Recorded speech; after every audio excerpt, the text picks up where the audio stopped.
অবশেষে সেনা প্রধানের কাছে ক্ষমতা হস্তান্তর করে পদত্যাগের ঘোষণা দিল অন্তর্বর্তীকালীন সরকারের প্রধান উপদেষ্টা ডক্টর ইউনূস। রীতিমতো দেশ পরিচালনা নিয়ে নানা সমালোচনার মুখে পড়েন এই প্রধান উপদেষ্টা। গত ১.৫ মাস পুলিশ অকার্যকর হওয়ায় নানান সমালোচনার মুখে পড়েন অন্তর্বর্তীকালীন সরকার। বর্তমানে রাজনীতি অস্থিতিশীল অবস্থার মধ্যে পার্বত্য অঞ্চলকে স্বাধীনতার ঘোষণা দেন বিভিন্ন রাজনৈতিক সংগঠন। দেশের অরাজক পরিস্থিতির মধ্যে সেনাবাহিনীর কাছে ক্ষমতা হস্তান্তরের ঘোষণা দেন অন্তর্বর্তীকালীন সরকার। সোমবার সেনাপ্রধানের সাথে জরুরি বৈঠকের শেষে পদত্যাগের ঘোষণা দেন অন্তর্বর্তীকালীন সরকারের প্রধান উপদেষ্টা ডক্টর ইউনূস। এর আগে দেশের রাজনৈতিক স্থিতিশীলতা ফিরিয়ে আনার জন্য সেনাবাহিনীকে ম্যাজিস্ট্রেট ক্ষমতা প্রদান করা হয়।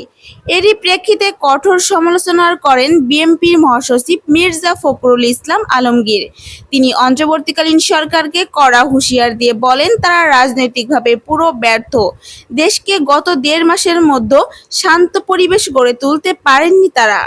এরই প্রেক্ষিতে পদত্যাগ করে দেশ ছাড়ার ঘোষণা দিলেন অন্তর্বর্তীকালীন সরকার। তবে এর সত্যতা কতটুকু তা জানা যায়নি, হতে পারে এটা গুজব।